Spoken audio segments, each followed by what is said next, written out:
don't put them in the hamper and then pull them out like a week later and wear them. Oh, do people take clothes back out of a hamper? Yeah, I'm pretty sure. Disgusting. Yeah. Like, dudes are gross. Actually, no, wait. I did that this weekend. Brunch. Hit it, boys.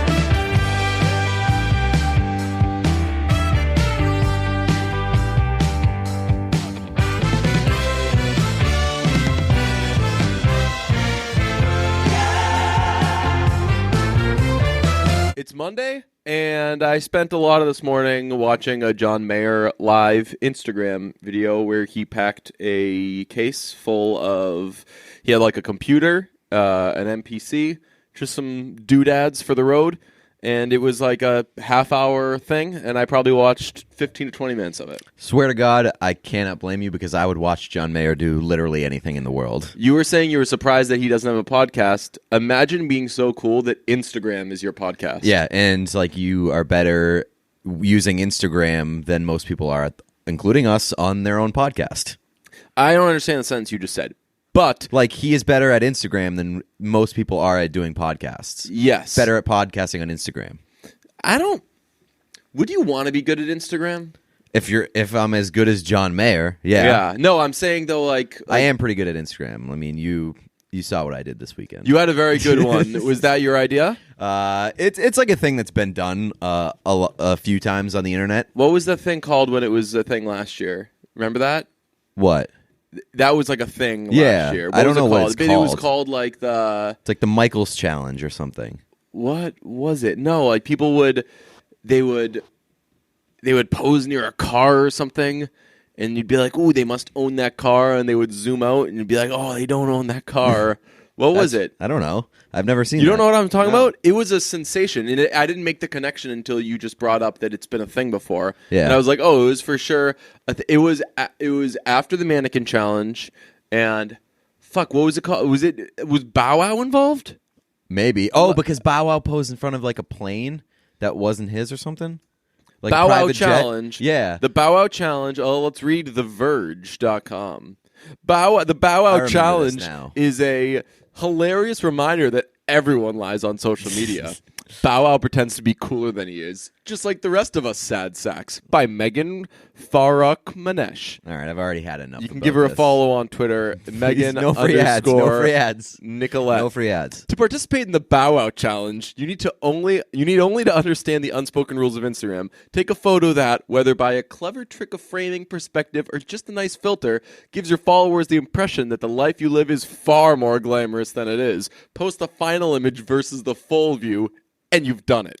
The joke, which is rapidly spreading around Twitter, mind you, this is May of 2017, is named for rapper Shad Moss, a.k.a. Bow Wow, formerly Lil Bow Wow. On May 8th, Bow Wow posted a photo on Instagram of a fine-looking jet with a caption about traveling to NYC. Unlike the rest of us, who settle for shots of cramped seats or pretty clouds, Bow Wow wanted us to know he rolls in style. And you got a picture of a jet, and then a quick Google image search on Bow Wow's Instagram leads to Megan, you've got to tighten this up. This is I thought I was reading The Verge, not The Ringer. Pumping her Twitter now? I thought, Megan uses all 280 characters, and she uses 276 characters, or 275 characters, sorry, and then does the one of two. Oh no! Yeah. Oh no! I mean everything is a Bow Wow challenge on Instagram. Everybody's fucking job on Instagram is to make their life more glamorous than it is. When you said that John Mayer's good at Instagram, it got me thinking about the fact that I've never considered a person good at Instagram, and he definitely is. But like, what does being good at Instagram mean? Like, you take cool photos that aren't of yourself? Because if so, you won't do well on Instagram. No, definitely not. But I think it's just like doing well on Instagram is pictures of yourself that are cooler than everybody else's fucking pictures of themselves. Yeah. Because that's all Instagram is. It's pictures of yourself. It's upsetting though. I was at night shift this weekend getting that Ricky Vice. Ooh, mm-hmm. And I had a night shift this weekend. Yeah, what kind? The sour. I forget what it was. It was Evervice? No. It was something. It was one of their sours. It was a red sour. Yeah, that's Evervice. Oh, maybe. It was strawberry kiwi. No, it was something else. but it wasn't that good. To be honest, only have 2 sours What was that the are other one? red. Ricky Vice. Was it in cans? No, it was at like a tap and table, and I think it was like an Evervice. exclusive. It wasn't. I would have remembered saying that. They only have 2. You're a liar. Ricky's out. You're a liar. They only have 2 It wasn't red a Ricky. sours out right now. I'm saying one is the Ricky one and one is Evervice, and they're both red. They have Lifelong Vacation, which is, it looks like a light beer, but that's a sour, and they have Harbor Side, which is a oyster sour, which was delicious. But I don't anyway, know which one it I is. want to just post. I wanted to just post a picture of it, and I was like, nope, got to post a picture of your fucking self holding it, or no one's ever gonna. Right. That's the weirdest thing about Instagram. Like, nobody will like it. Like, it could be the most beautiful picture in the world of like a great fucking landscape, and nobody's gonna fucking like that shit unless you're in it. Which is so weird, because I was trying to say, like, hey, look at this cool new beer that's really, really good. And the only way that there's a chance anybody would do anything with that photo is if a picture of a fucking asshole holding the beer is it. Yeah, I don't know what the deal with that is, but that's the whole thing on Instagram. Can't be successful unless you're extremely narcissistic. Like this guy. Yeah, I don't know. I realized recently I never really post photos on Instagram. Sometimes I post stories. Like, I'll get in little things where I remember to use Instagram. Yeah. And I'll post like 3 stories Fancy nachos. in a day. Yes. That was a rousing success. Oh yeah. People love that shit. Yeah, people liked those big time. That was that was fucking gross. And yeah, so it was sad. disgusting. It was the worst, saddest thing I've ever seen in my life. It was just like you microwaving fucking like Ritz crackers. They weren't Ritz. Tea crackers. Yeah, tea crackers with fucking like American cheese on them. Those. What the hell's wrong with you? You don't know your cheese or your sours. It was fucking. Who has American cheese that's that shape? I don't know. I don't like cheese, to be honest. We've been through this. You I like melted cheese. I don't think that's a wrong take. If you're to only like one, you should only like melted cheese. What kind of mustard do you like? Not like the yellow. I mean, the yellow kind's fine, but I will give me like a Dijon mustard, and I'll be happy. Can I tell you something? Yeah. That's a very common take. Common thoughts on mustard. That's wrong. Yellow mustard is better than Dijon, than Grey Poupon, than the most overrated thing in the world is it called Gulden's? Gulden's? Yeah. Guldens. Regular yellow salad mustard is way better than that shit. I don't know. I think that like it depends what you're putting it on, but I like the old Dijon. You know who has good mustard is Boar's Head. Yes, good mustard from them. Why did I just realize as I said it? No one's ever put mustard on salad, right? No, I don't know why you said that. Why is it called that? Salad mustard? Yeah. I don't think I've ever heard that, to be honest. Let me see. Why is it called salad mustard? Because it's a common ingredient in some potato salads or salad dressings. Ugh. What? Not for me. That's fucking disgusting. But just like straight up French's yellow shit. I don't have a problem with that. Like it's usually good. The one thing, my complaint against mustard, yellow mustard, is that every time I use it, it somehow gets somewhere on my clothes. It's probably a me issue. Yeah, but like I'm pretty sure 90% of the time, if I'm putting yellow mustard on something, it is staying on my clothes forever. I don't really spill shit. I just realized, which is kind of surprising. Because you're a mess everywhere else in your life. Yes, like I internalize. My mess is on the inside of my body, not the outside of it. It's an internal chaos. Yeah, I spill coffee on myself a lot. That's weird. I don't like. do that. But I don't like. Not like a little cup on my shoulder. It's like I'll like pour coffee. A pot of coffee on your lap. Yeah, like I fucking win the big game. And then come up behind myself and dump coffee on my head. But yeah, I once watched John Mayer wash his clothes on Instagram for like 30 minutes because he hand washes his shirts and stuff like that. Nice. And I guess that he has his own like laundry detergent. Really? Yeah. Because he just he like slow washes or whatever it's fucking called. Have you ever hand washed any of your clothing?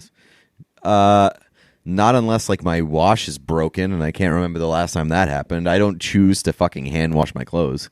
Well, I'm saying, have you ever had like an article of clothing that says hand wash only? Yeah. No, I wouldn't buy that shit. I have. What is it? It's pretty easy. You get a little tub? Yeah, you get a little tub, toss some detergent in there, just fucking gently kind of caress it, and then leave it somewhere to dry. I think I might need to do that at some point soon because I bought linen shorts the other day, and they're great, but I'm pretty sure like you can't just throw those in the washing machine. I've been wanting to get linen pants this summer, but that's like you gotta have like an occasion for that. Well, that's like a drastic look changer, you know? Yeah. Like if you're a guy who wears linen pants, you have to wear linen pants every day, and you have to wear kind of flowy, big clothes, and that's gross. Speaking of big clothes and gross, did you see that picture of Bill Simmons? Oh, yes. The Wire, the one where he's wearing the Wire shirt and the fucking big-ass jeans. So the Wire shirt's not even embarrassing. The collar on that is embarrassing. What was the collar? The collar is like pulled to the side and like his neck is off-centered in the collar, and it's like almost draping down his shoulder, but the jeans are fucking terrible. That is the worst thing in the world when jeans are a little long and they look like bell bottoms that the bell bottom part takes place around the lower shin versus the ankle, and then it goes back to being jeans after, so it just looks like, I don't know, it looks like a fucking squiggly line. Like a fucking orb. Yeah. Jeans can really fuck up a dude's look. Yeah. Bad jeans, there's no coming back from that. I just got new jeans, and I was talking to a friend about this over the weekend. I got new jeans this weekend, or last week, and just immediately took them to get tailored. That's what a lot of people should do. Yeah. Wait, yeah. wow. It's a thing that not a lot of people do because they don't think to do it. Yeah. Like, you should do it because maybe they're pants. That. I didn't even know I thought that I would just get like laughed at if I ever brought like a pair of jeans to a fucking tailor. Oh no, I think that actually I thought of doing it from seeing jeans at a tailor. Oh, like, really? I was going to get something else tailored, and there was like on the rack or whatever, there were jeans, and I was like, man, all anyone does is they talk about how hard it is to find jeans that fit. Yeah. So that's why we use My Jean. No. That would have been a nice little clever way to jump in with a read. I feel like jeans change sizes a lot. Like, I had that problem with jeans more than any other item of clothing. Well, it depends. So I think it's because. Are you talking about like some days the Gap and places like that? What? Like, where are you getting the jeans from? Or are you saying like I'm saying like my jeans as your like my jeans? One day I can just put them on and be like, wow, these shits don't fit anymore. Yeah, and my body doesn't change that much. I'm pretty consistent, and so like every other item of clothing, I don't have that issue with. But I put on a fucking pair of jeans, and one day they just don't fucking fit anymore. Do you wash your jeans? Yeah, and I dry them. Maybe that's the issue. I don't wash my jeans that often. Yeah. Folks, don't wash your fucking jeans. Don't wash your jeans, especially dark wash jeans. If you have like good dark blue jeans, maybe even have like a little bit of a shine to them, don't fucking wash them. As soon as you put them back on, relentlessly farting or shitting yourself. Yes, exactly. Unless, I mean, I remember one time I spilt a little something on my jeans, and I just like washed that spot out because.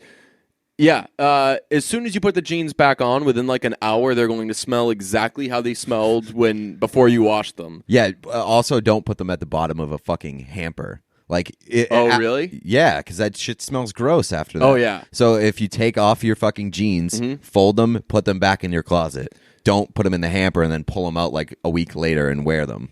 Oh, do people take clothes back out of a hamper? Yeah, I'm pretty sure. Disgusting. Yeah. Like, dudes are gross. Actually, no, wait. I did that this weekend. I did that this weekend. Oh my God. But it's fine if it's at the top of the hamper. They were shorts. They were at the top of a hamper. But even that, because like sprayed heat rises. I sprayed them with some bay rum, so they smelled better than ever. Even still, like, that kind of skeeves me out because heat rises. I feel like stink rises from the bottom of your hamper and like seeps into the shit at the top.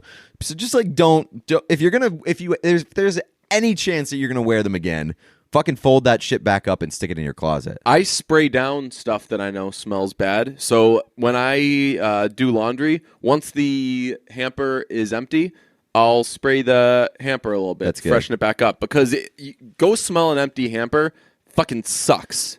You know what smells I do? So bad. I do that with the trash too. I throw dryer sheets at the bottom of my hamper. Yeah, that's a good one. Yeah.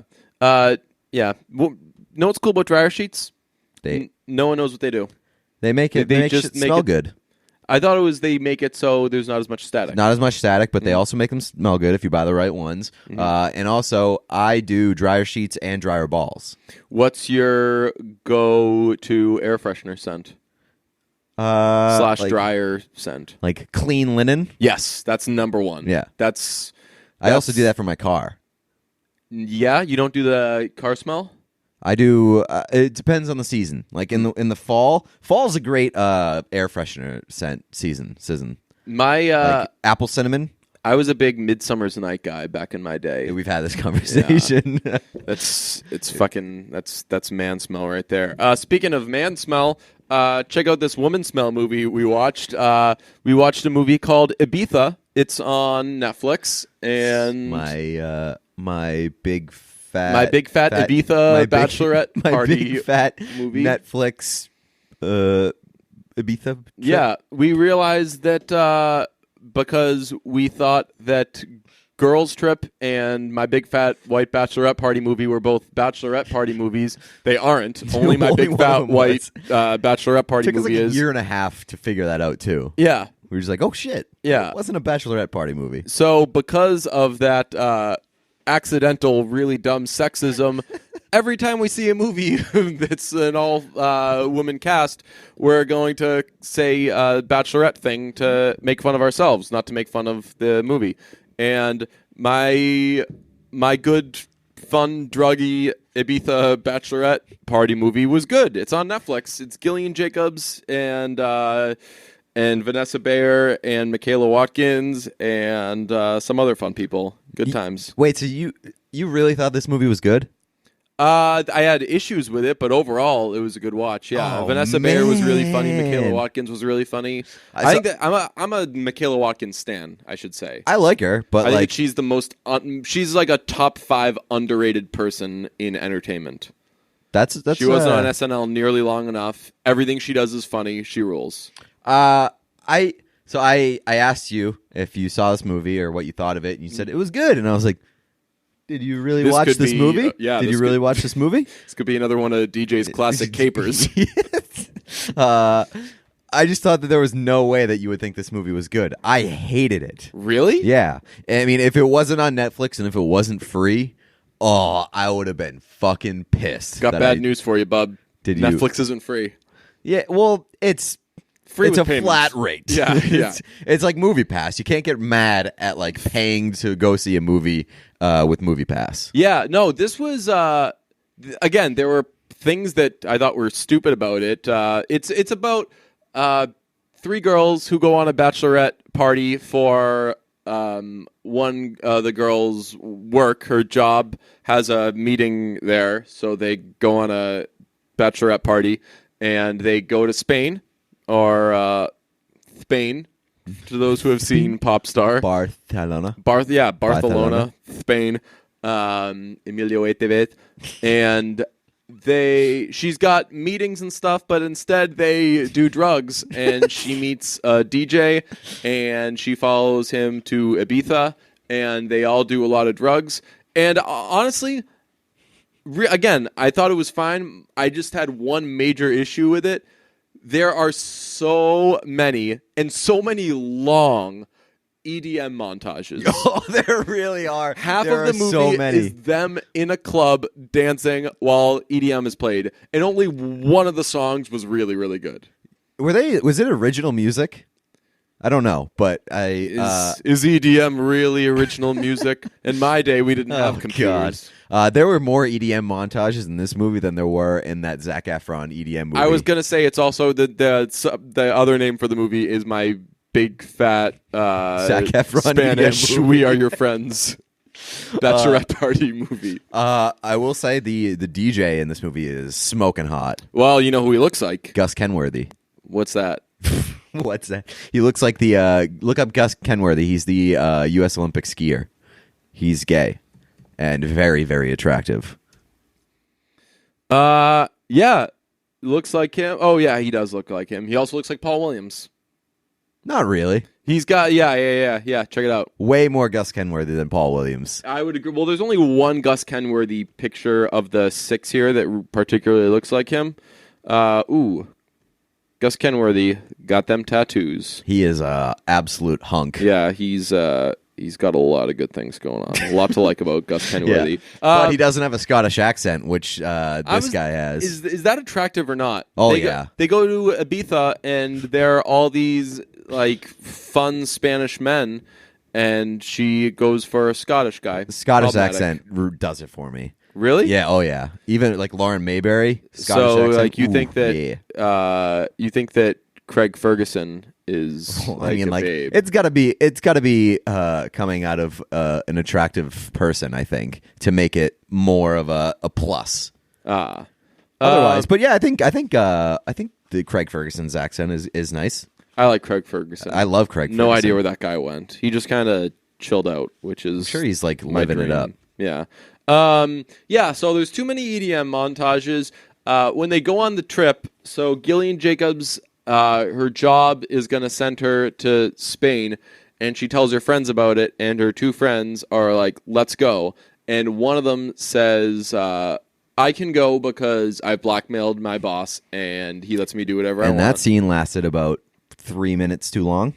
Well, I was distracted by the fact that her other friend says, and I freelance, so, my schedule is always good. They do that in every fucking movie. Whenever they need to, like, what people who freelance are always going on trips and never have to fucking work. Right. You don't get to just say that you freelance like, and then you get freelance money. For? Right. Like, who is paying you enough money that you're, like, able to take you do a week one off? Project a year, and it pays for endless trips. The people trips. who actually freelance for a living are working way harder than anybody else to make ends meet because they just have to fucking grind it out. Well, obviously, it depends. Like, you're thinking maybe people early in their careers who freelance. Like, not even. Freelancing, there are a lot of people who freelance and make bank. Yeah, but I would argue that they work harder than most other people. I don't know. It depends. I have a friend who... unless you've got a sweet ass deal that and you're established, I think you have to be established. Right, yeah, exactly. So like you had a job that you did some fucking bonkers shit, and now basically people just pay you to do little things here and there for them.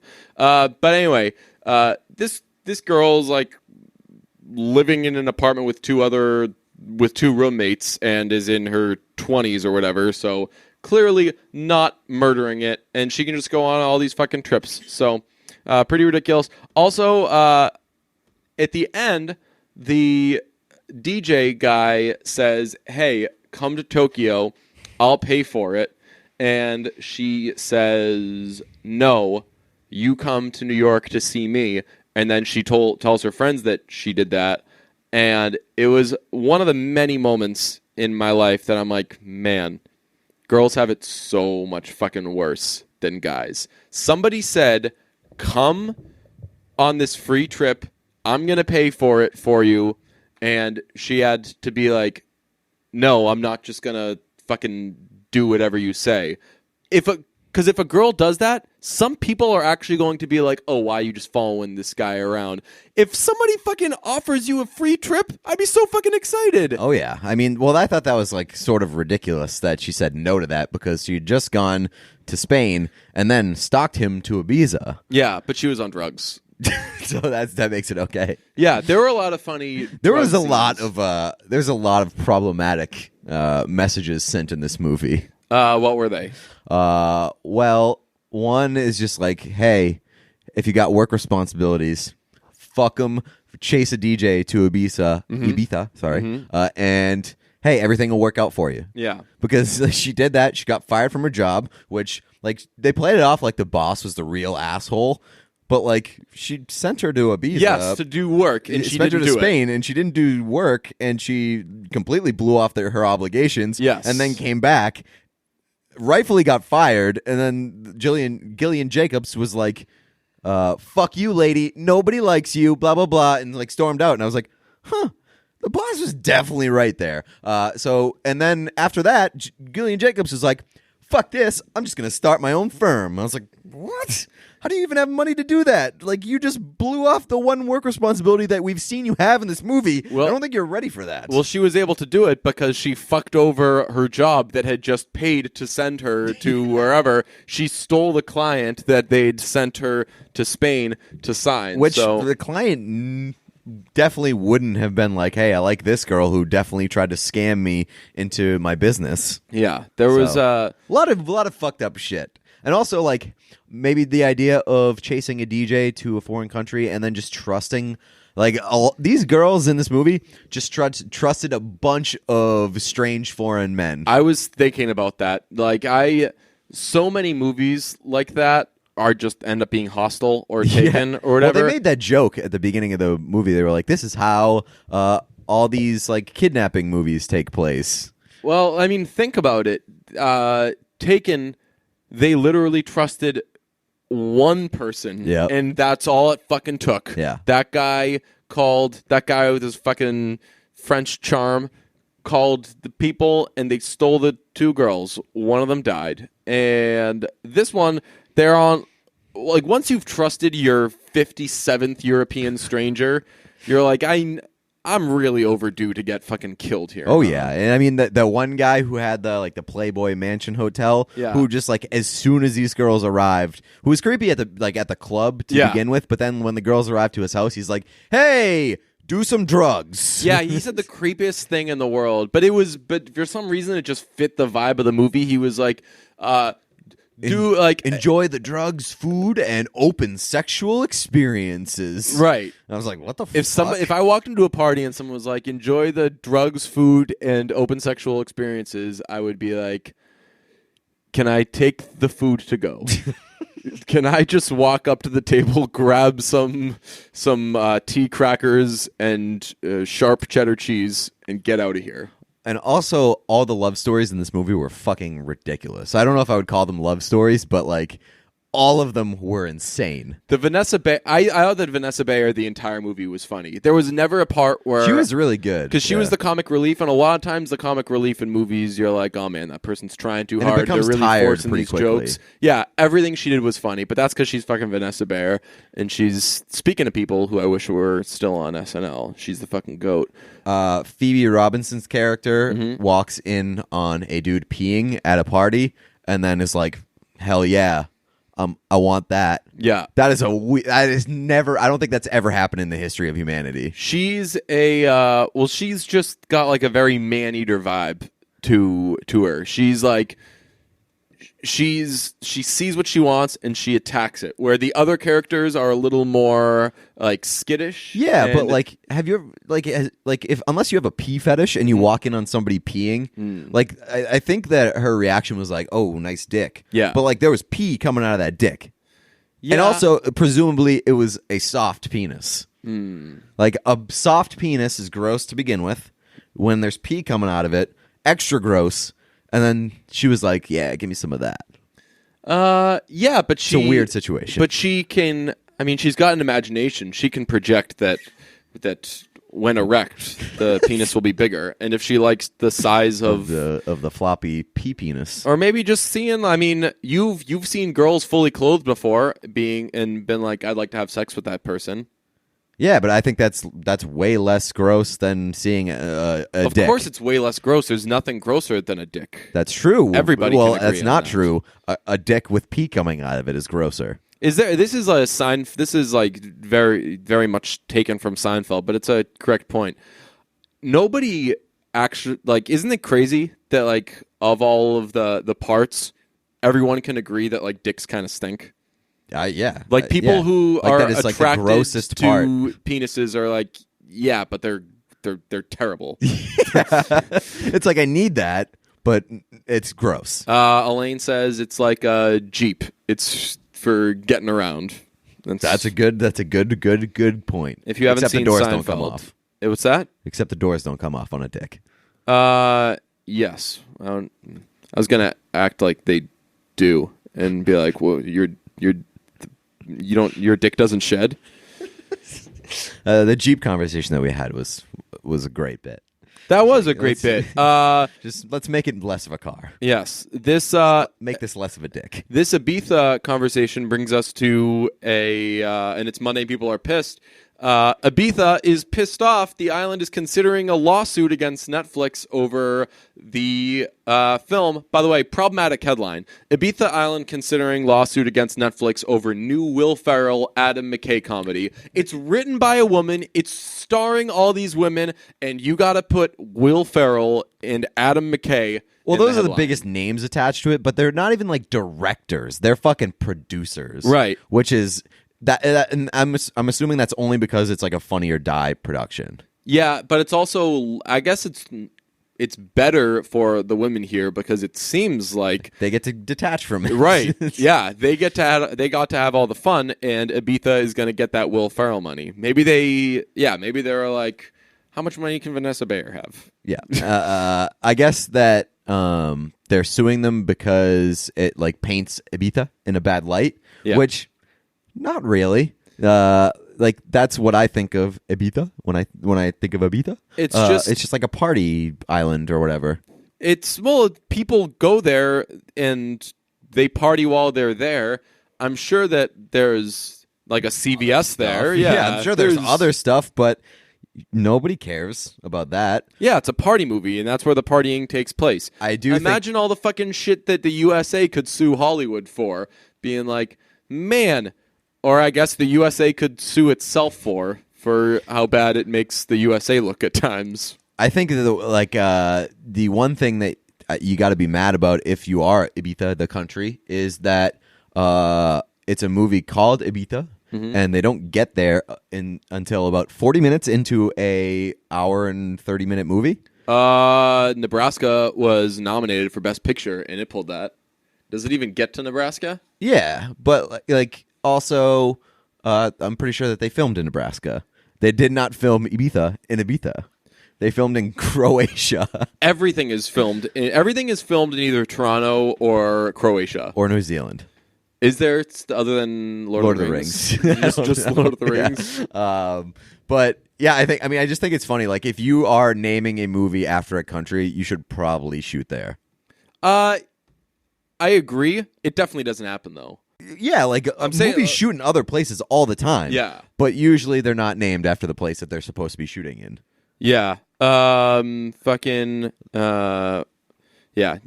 World wasn't shot in Bobby's World. Yeah. What would you guess that the rating on Ibiza is on like Rotten Tomatoes or Metacritic? 56.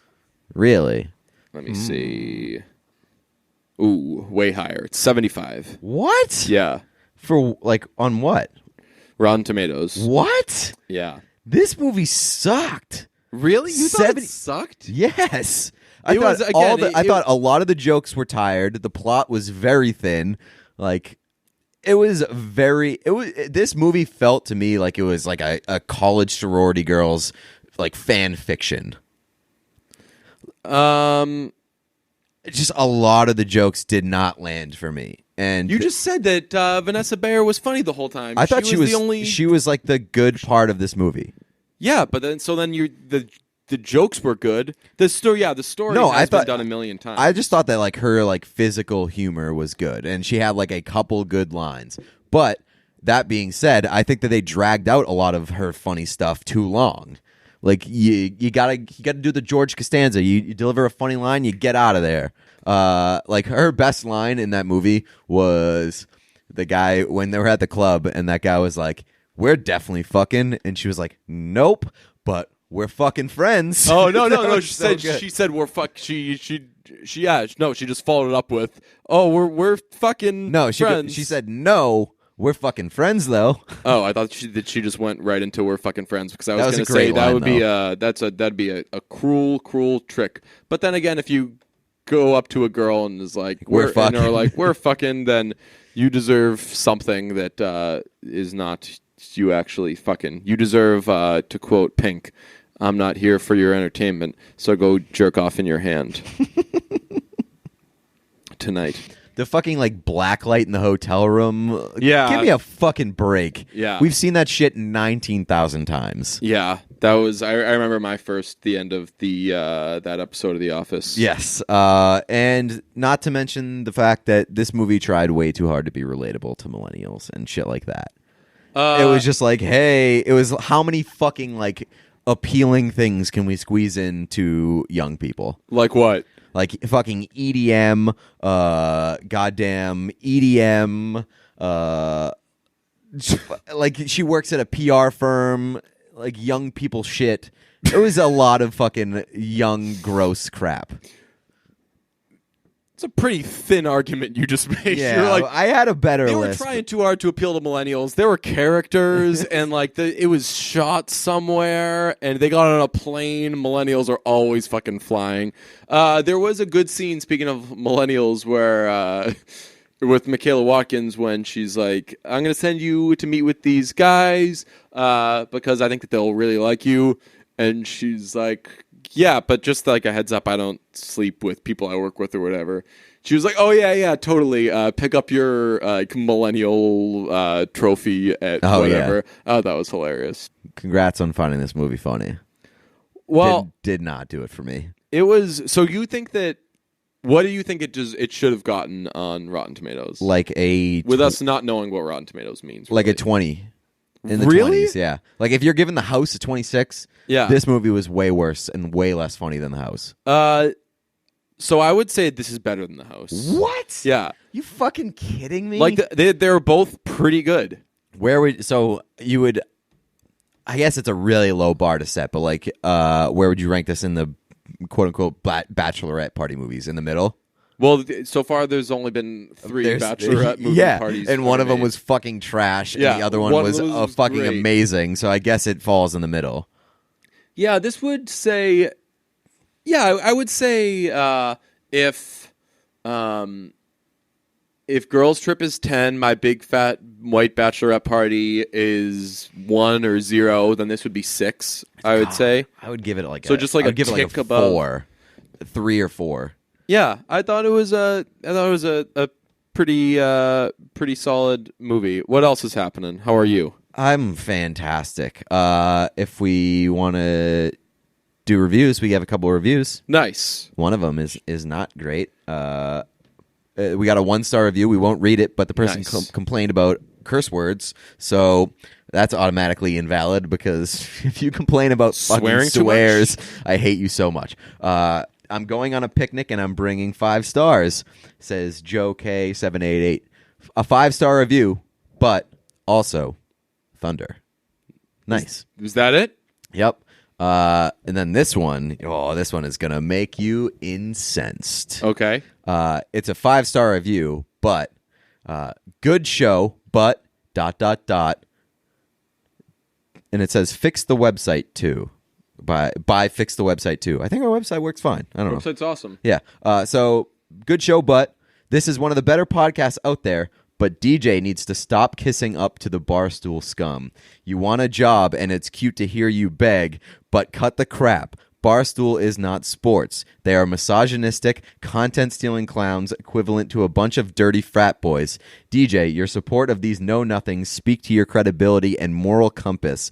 Be better than this, please. But in all seriousness, great show. The two of you have outstanding chemistry, which shines through on the pod. I am excited to see where you end up. I only hope Barstool is not in the deck. Okay. I'm just going to sit back and crack my knuckles here. No, I'm not incensed. I think, all right. So I actually get asked a surprising amount about Barstool, which is weird. So I like a lot of the people at Barstool. There are 2 people on this podcast. Both of us have jobs that we enjoy. One has been interested in being at Barstool. The other has not. You are not that person. I am not the person who has been interested in going to Barstool. I don't want to sound like Pete wants to leave his job that he likes or anything, but like you very much in your life have liked Barstool and have wanted to be an employee there. This is no disrespect to Barstool. I don't think that it's not a desire for you. It's not a desire for me. So it's odd because it's happened more recently where when people are like, when are you going to go to Barstool? And I'm like, I love those guys. I'm not interested in working for Barstool. So again, not a knock I think on them. That is interesting that like if you're gonna pin it on like somebody supporting Barstool, that would be you. I think it's just because like you're more outspoken on Twitter about like when people have bad reactions towards some of the stuff that Barstool puts out. Yes, but this is mainly PMT. Yes, but that's more not the that's less the Barstool lover in me and more the only thing that really gets me worked up is when people are just fucking wrong and don't care that they're wrong and keep going with when they're wrong. Like push a narrative. Yeah, and I'm like, why wouldn't you want to spend time to make sure you're right before you say something, especially something that's harmful? Like if I were a PFT commenter, I'd be fucking really pissed a lot of the time when people paint him as some guy who hates women when he's my thing he helps the liberal cause pretty strongly. My thing has always been like I just have an ability to separate individuals from a brand. Yeah. And like that's something that you need to do with the internet.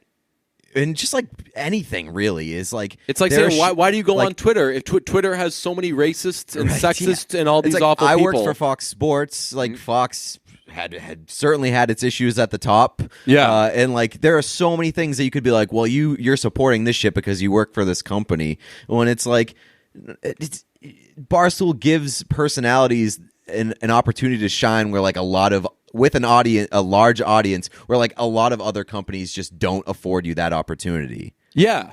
And so like it's allowed guys like Chaps to be great, like Feidelberg's awesome and the things that he's done. So like I support the personalities that I enjoy and I do that everywhere. Yeah. Where even if I don't really particularly like a brand or like a news publication or an outlet, I will support the individuals that I think do good work and are good at their job. Another example, like I think that The Ringer sets a very, very bad example for writing. I've said that before. It's said that earlier in this podcast.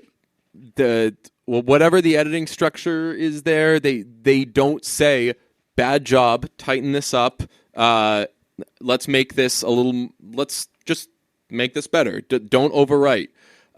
But I think that Kevin O'Connor is fucking awesome, and I will pimp his shit all the time because he is not necessarily gold among garbage. Because I don't think that the writers for The Ringer are necessarily bad writers. I think that there's a massive, massive lack of direction there. Yeah, and I mean, like that just goes back to the fact that like you can say that a publication is bad, but like support fucking good work. There's so much shit that just doesn't. People just don't support good work like they should at this point because we all fall into the Twitter fucking culture where it's like, look at this garbage that this fucking person wrote, and you share it, and that shit gets shared a million times. I got so mad at one of my friends. It was like bad work gets shared so much more than good work does because of Twitter. Oh yeah, well even one of my friends tweeted like, why is hashtag White History Month trending? And I texted her and I was like, because you just used it. Because like don't some idiot puts that out there and then everyone reacts and says, why are you saying this? Don't say this. But you're saying that, and then that gets out there. So yeah, anyway, the Barstool thing, and that gets a quick mute from me because people will say if I defend Big Cat or Feidelberg or whomever, they'll be like, we get it. You want to work for Barstool. I swear to God, if Barstool came up to me right now and said, "Hey, we would like to hire you," I would say respectfully, "No, thank you." Right now, like I can't put it any more plainly. But again, what's the fucking point in reacting to these? Yeah, I mean, it was a review that was a strange review because it was so positive, but also like very negative. It was. I'm gonna go work for Barstool to spite this person now. That was a and I'm gonna be so sandwich. fucking I'm gonna be the worst person. I'm Armenian. I'm gonna hate Armenians. It's gonna be. Watch out. I work for Barstool now. How are you? I'm good. I feel bad. You asked me how I was, and I didn't respond I didn't reciprocate. I'm good. What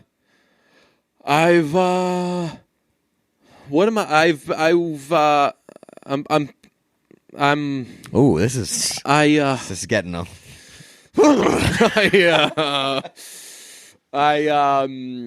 And that's the podcast. Yes. No. I'm good. I just accepted a job with Barstool Sports.